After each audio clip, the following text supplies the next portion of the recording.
करत वही ठंडी में कौनो मेहरारू से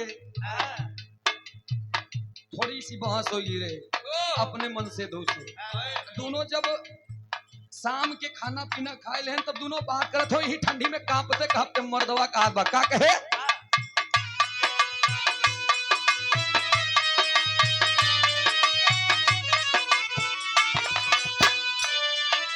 कहे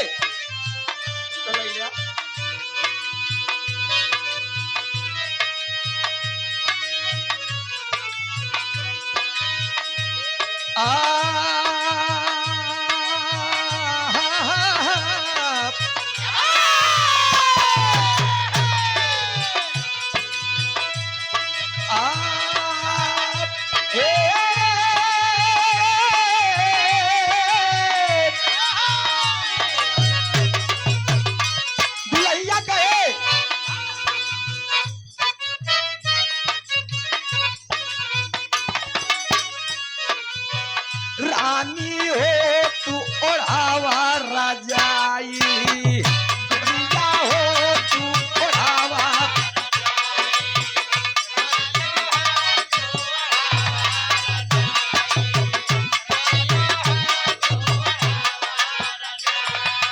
लागत बा ठंडी अब नाही सहा जाई मन से धुके मेहरारू के रहते हुए हमरे ठंडी लागे अरे लागत बा ठंडी अब नाही सहा जाई रानी हो तू ओढ़ावा राजाई रानी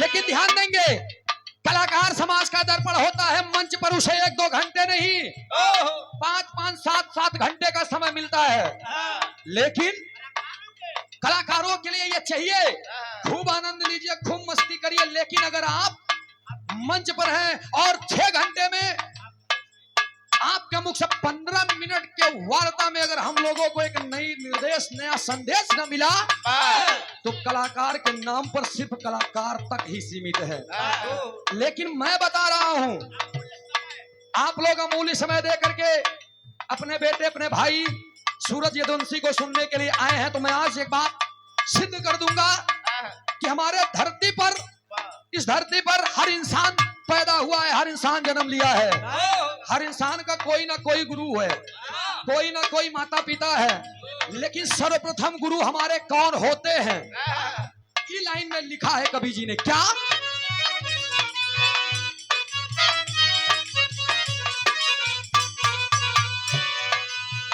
पहला गुरु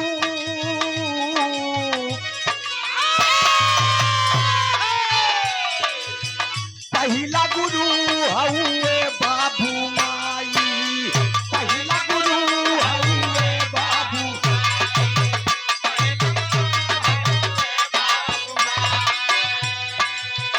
अंगुली पकड़ जिसने चलना सिखाई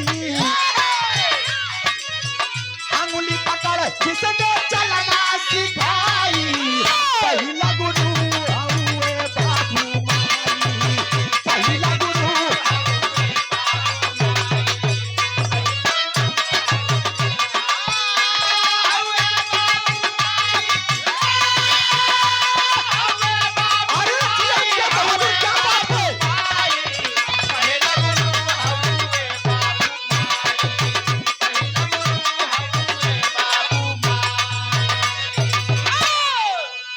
गुलाब चंद यादव पूर्व बीडीसी परई तारा की धरती से सुंदर पंखुड़ियों से गुथावा पुष्पों का हार और 101 रुपए का पुरस्कार बहुत बहुत नमन है प्रणाम है आशीर्वाद की आकांक्षा में प्रतीक्षा बा और ये आदरणीय आप सम्मानित श्री बाबू रामदेव यादव जी गौहरपुर जी के अच्छा आपके बड़े भाई जी के देहावसान उपरांत ये त्रयोदश संस्कार रहे भंडारे के रूप में हम सभी एकत्रित हुए। राधे श्याम यादव लल्लन यादव मास्टर साहब के पिताजी बजती राम जतन का पूरा। 201 रुपया का पुरस्कार हमारे रामदेव यादव बाबूजी, और ये 100 रुपया का पुरस्कार राधे श्याम यादव जी। बहुत बहुत नमन बा, प्रणाम बा, आशीर्वाद है। हम बच्चे कला में कामयाब रहे। बड़ा ही अच्छा परिवार है, और बाबूजी ने अपने मेहनत, अपने विचारों से, अपने शालीनता, अपने भाव से आप लोगों को सींचा है। यही से ध्यान दीजिएगा। आप कवि जी ने लिखा है, पहला गुरु हवे माई बाबू माई, अंगुली पकड़ जिसने चलना सिखाई। ध्यान दीजिएगा। बच्चा जब माँ के पेट में रहता है, जन्म लिया, जन्म लेने के बाद 3 साल उसे कुछ ज्ञात नहीं होता। वो कहाँ करत बा ऐसी मतलब नहीं बात, लेकिन माँ ही है। माँ शब्द बहुत छोटा है दोस्त, लेकिन माँ की कीमत अनमोल है, अगर कोनो मोल नहीं बदोस। वही माँ ज्ञात करवाती है, ए बेटा ये पानी है, ये आग है, ज्यादा पानी में जाओगे तो डूब जाओगे, आग को टच करोगे तो जल जाओगे। ए बेटा ये तुम्हारे और ये तुम्हारे, ये तुम्हारे चाचा है, ये तुम्हारे दादा है, और ये तुम्हारे मौसिया है। सड़वैनिक ज्यादा पी रहा है। हाँ ठीक बा, लेकिन हर चीज का ज्ञात कराती है कौन? माँ। पहले अंतरे में हम बताओ थी, ध्यान दीजिएगा आप लोग। बड़ी ऊंची लाइन लिखा है कवि जी ने, कैसे?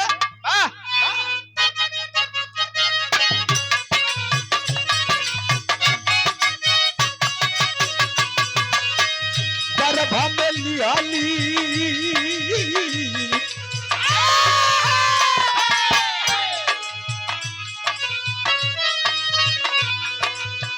गर्भ में लियाली माई सुना 9 महीना।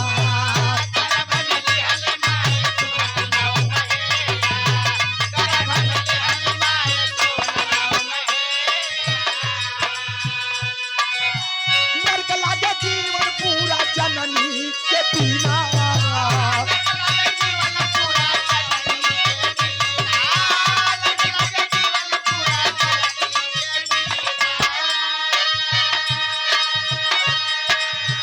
दुखों में ममता के आंचल ओढ़ाई, दुखों में ममता के आंचल ओढ़ाई।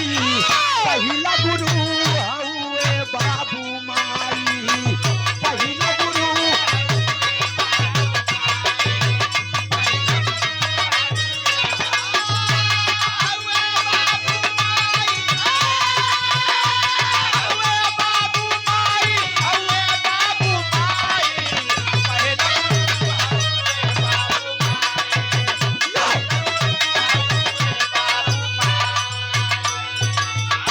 और ये बाबूजी श्री सेनापति जी परना से हरिराम सरैया, ये 101 रुपया का पुरस्कार सुंदर पंखुड़ियों से गुथा हुआ पुष्पों का हार। बहुत बहुत नमन है, प्रणाम है, आशीर्वाद है। हम बच्चे कला में कामयाब रहे। अब ध्यान दीजिएगा, बीते हुए 3-4 महीना पहले जगराता सभी लोगों ने मनाया था, नवरात्र सब लोगों ने मनाया था। 9 दिन दुर्गा माई की पूजा सब लोगों ने बड़े धूमधाम से किया था। ध्यान दीजिएगा आप लोग एक एक बात पर। सभी लोगों ने जय माता दी किया था। क्यों? 1 किलो सेब लेकर के 2 दर्जन केला, 1.25 किलो लड्डू रोज संझा के लग बढ़ जैतून फरानी सर्वनाश हो जाए, ओसी मतलब। लेकिन 9 दिन दुर्गा माई के मनावा था। आजकल हर चीज फैशन का दौर, फैशन के दौर में हर चीज दिखावे का है। सोचा है आप, लोग पूजा करता है, घोड़े गिरता है, कहते हैं इतनी अच्छी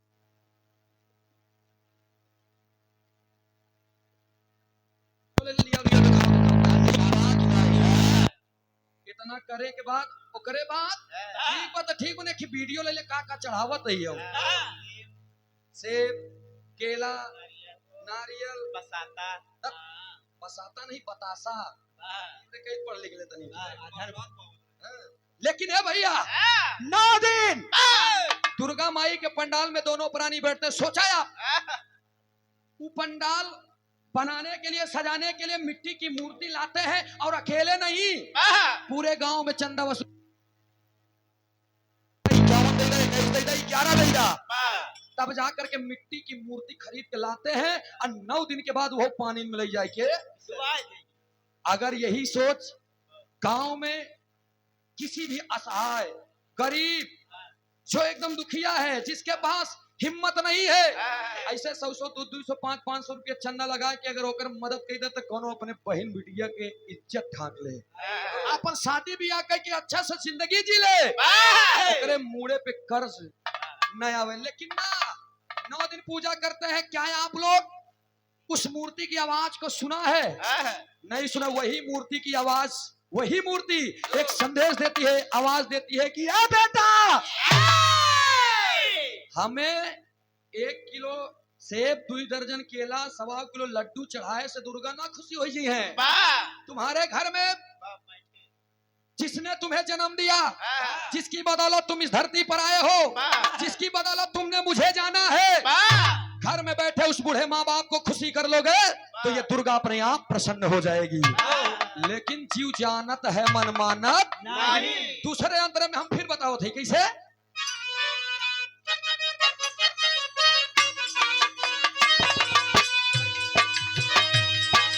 बाबू यादव जी सुराई बरसता मामा जी के आत्मा की शांति के लिए अभिषेक यादव जिला पंचायत सदस्य ward number 181 salon Rae Bareli से।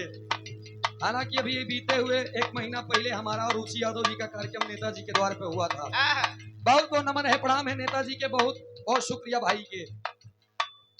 रोशन लाल यादव जी इस भाव पर प्रसन्न होकर 201 रुपया का पुरस्कार, बहुत बहुत नमन है, प्रणाम है, आशीर्वाद दे हम बच्चे कला में कामयाब रहे,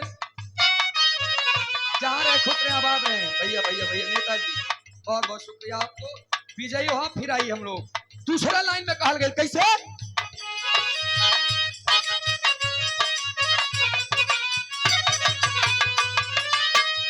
आर्य माई बाबू के चरणन में, माई बाप के चरणन में सुना चारों धाम।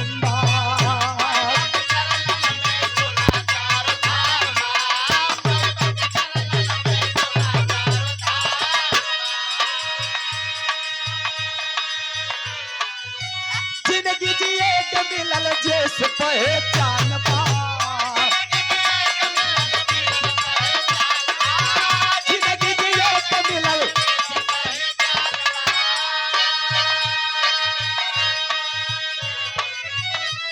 कितना भी मुसीबत हो, लेकिन माँ बाप अपने बच्चे को अपने सीने से लगा के रखते हैं। कष्ट के सुने के ले तो सीने से लगाई, सुनते मुसीबत ले तो सीने से लगाई, पहला गुरु हुए बाबू माई।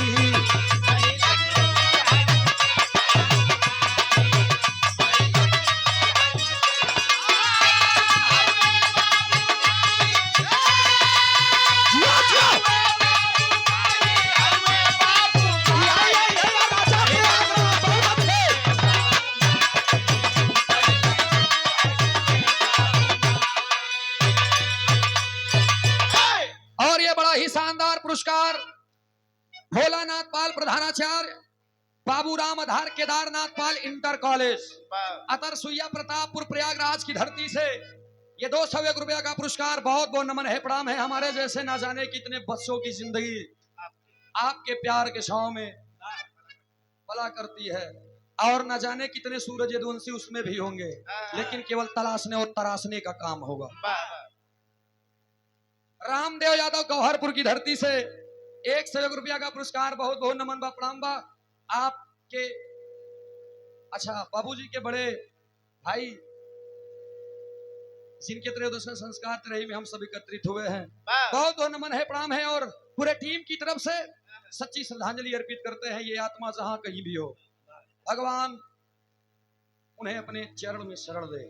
अब तनी हमारे बात पे ध्यान दा। कवि जी ने लिखा है, माई बाप के चरण में ही चारों धाम बा, और जिंदगी जिए के मिलल जैसी पहचान बा।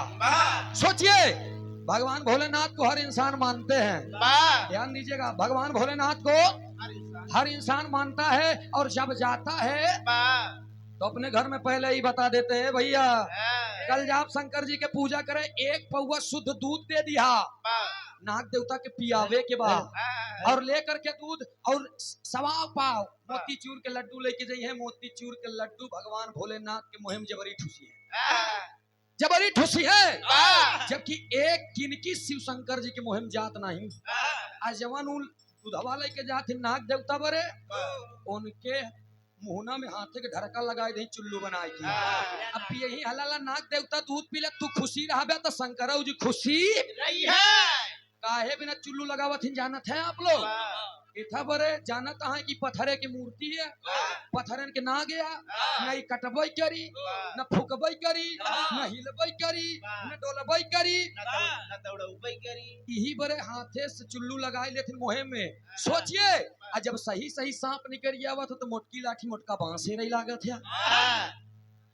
बहुत याद है लोग सोचा कहबा का सुना मटाओ बे मटाओ मटाओ माटा ने फोटो खींच ली नगिनियों पता नहीं ली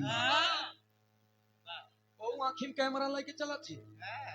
बारे दुनिया की सोच अब बारे दुनिया। इसीलिए मैं कहता हूँ एक बात ध्यान रहे आप लोगों को, मैं कहता हूँ कि जिंदे से इतनी नफरत और मुर्दे से इतना प्यार क्यों? मैं भी मानता हूँ, ऐसी बात नहीं है कि मैं देवी देवता को नहीं मानता हूँ, लेकिन काम भरे के बाबा भीमराव अंबेडकर साहब के संविधान को कहने वाले बहुत लोग मिलेंगे, मानने वाले बहुत कम मिलेंगे, इसको आप जान लीजिए। बाबा भीमराव अंबेडकर साहब ने संविधान में अनुच्छेद 25 से 28 तक में उन्होंने खुद ही लिख दिया, किसी के भी आस्था को ठेस पहुंचाना किसी के हक और किसी के अधिकार की बात नहीं है। कोई भी इंसान इस धरती का अपने मन चाहे किसी को भी देवी देवता या आराध्य मानकर उसकी पूजा विनती अर्चना याद कर सकता है, लेकिन बाहर दुनिया। और ये मूलचंद यादव गांव आरापुर 100 रुपया का पुरस्कार भैया के नमस्ते बा प्रणाम बा आशीर्वाद की चाबा। और ये राम हिंद है कि बिंद हिंद ना, राम हिंद यादव वारंट अफसर पूरा काट की धरती से 500 रुपया का पुरस्कार जय हिंद सर। और ये राम आधार यादव जी छबिलहा से 101 रुपया का पुरस्कार, बहुत बहुत नमन है प्रणाम है आशीर्वाद दें। हम कला में कामयाब रहे, देखा दुकानदारी से जी हड़बड़ाया भाई। हाँ हम लोग यही बड़े आई नहीं, जैसे गाड़ी बिना पेट्रोल डीजल नहीं चला तो इसे हम लोग का करी मिलत रहा तो चार्ज रही थी हमेशा। हाँ तनी ध्यान दीजिए, बाकी बात अब मिलत रही है कि देत रहा। आई मार साहब अंतिम लाइन में ये लड़का अपने गुरु घराने के परिचय बतावत बा है कि माई की स्तुति माई के वंदना कितनो लिखा, पूरे सरजमी को आप एक कोरा कागज का टुकड़ा मान लीजिए। जमीन पे जितने भी वृक्ष है पेड़ है उनको आप कलम मान लीजिए, समंदर के पानी को स्याही मान लीजिए, फिर भी माँ की गाथाओं को लिखेंगे तो ये धरती ये पेड़ और पानी कम पड़ जाएगा दोस्त। अगले हम लास्ट लाइन में गुरु घराने के परिचय बा कौने अखाड़े से ताल्लुकात बा हमार बिरहा जगन के हमार माई बाप हमें आई हमारे वंश के परिचय।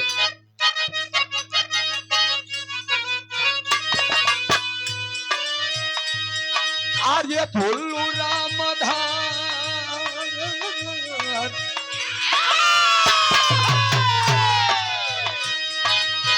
फुल्लू रामधार हैदर अली भय सपना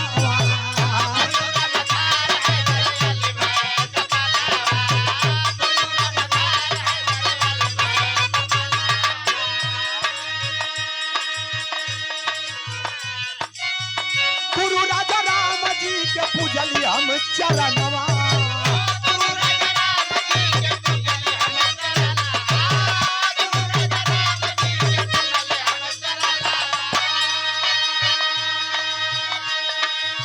सूरत भोजराज के गीतिया सजाई, सूरत भोजराज के गीतिया सजाई। अरे पहला गुरु वे बाबू